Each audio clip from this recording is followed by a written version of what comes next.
As we head to the Waikato, I reflect on some of the wisdom that Ani has left with me. In particular, not letting anything stand in the path of pursuing your passions, especially as a female in a male-dominated industry. We have arrived to meet with studio and gallery owner Daniel Ormsby. Daniel is the face of contemporary tamoko in New Zealand and represents a new breed of tamoko artist. So Dan, how did you get into moko? I started, well, it wasn't so much moko, but I started tattooing when I was about 15.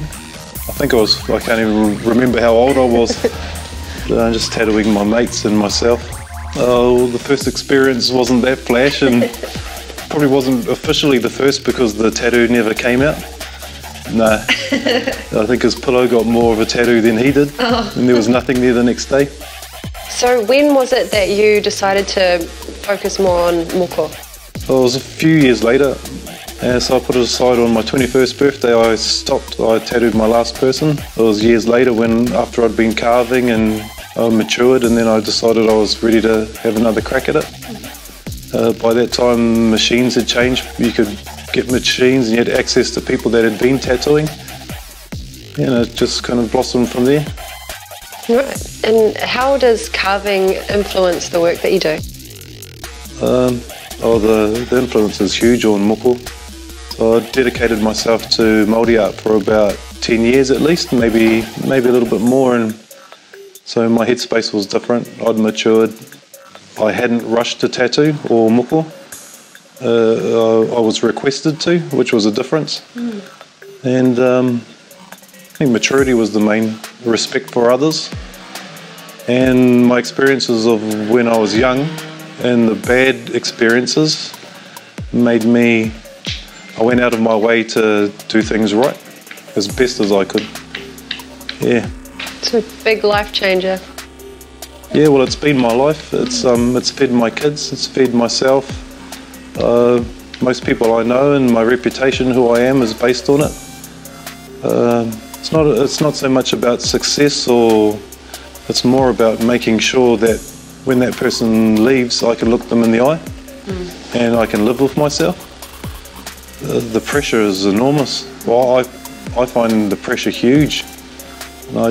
From the tiniest piece to the biggest piece, I'm always worried.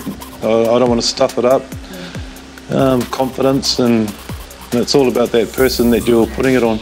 You work with the local youth with carving. Tell me a bit about that. Yeah, over the years I've always had people come in. I used to teach for Te Wārango Aotearoa. But at the moment I have high school kids come in, and I just like sharing what I've learnt.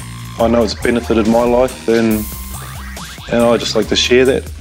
I'm well aware of the knowledge that I was given, that I was very fortunate. It was a privilege, and there's a responsibility to carry that on. And that opportunity to get access to someone who has had access to this other person is rare. And so I just try and balance out our society, and if we're a bicultural society, and that's my way of having input to that. Is there a central message to your art? Well, one of the key components I like to put across is just empowerment, for whether it's moko or whakairo, painting. So I have a lot of positive messages about identity. On the surface they just look like a face with moko. Well, that's a cool face, but those faces actually are strong faces. If people associate them with tupuna or ancestors, then they're strong ancestors. And if you're talking about tupuna, you're talking about yourself. So if the teacher encouraged students to, who are you? What's your identity, and what are your inequalities? I just like to focus on that. And when you receive moko, you're there to beautify yourself. So you could say it's vanity, but you're whakamana. You're empowering yourself. You're feeling confident, you're feeling better about yourself, and if you feel better about yourself, you're going to treat others better. What are your views on kiratui?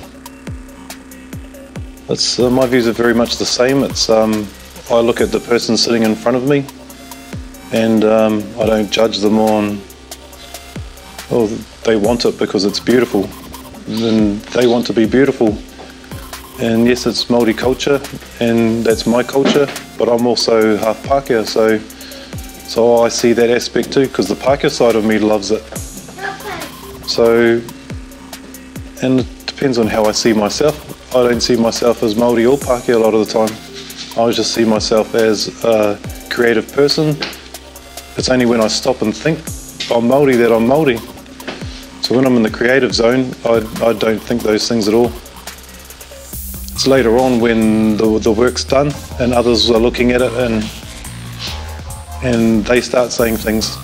But in the moment, I'm just an artist. The other aspect of kirituhi would be just how that's not traditional. What is? Yeah, the first time someone used an uhi, that wasn't traditional, that was groundbreaking.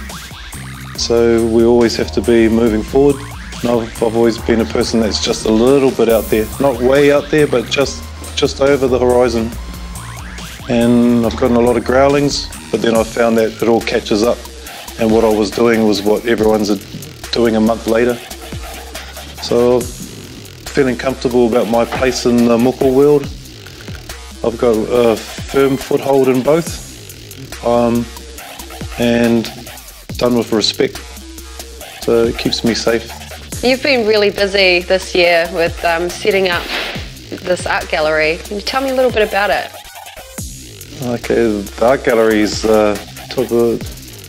it's one of the later goals of the big picture that I've had. The first part of it was turn this place into a production place, and we've been achieving that. Right, and what's the main focus in the gallery? To showcase our artists we have here. A lot of artists create in isolation and struggle to sell it. Wonderful artists that struggle to make a living off it, and it's sad to see people not fulfilling their passions. Because this is a huge tourist place. I believe that a lot of us can prosper and a lot of our children can. And so just having a place where we can do that, be together and enjoy art together. Is there a piece in your gallery that you're particularly proud of? Yeah, there is a particular piece. The piece portrays us as people coming into this world and making the decision to enter this world before we had physical bodies. Basically, it's based on myself, my two sisters and brother, and choosing to come to this world at this time together, and it's talking about being a family and being friends eternally. Where did we come from? Where did you come from before you were born? So especially with the education work I do, I talk about those things, and young people especially really, they enjoy that type of questioning.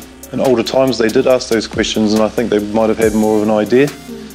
Asking those questions helps us overcome fears, the fear of death, and it's just deeper thinking is good for us. In part 3 of episode 1, we cross over the Mamaku Ranges to visit Pepa Heller, a Czech tattooist who is popularising the art form of kirituhi.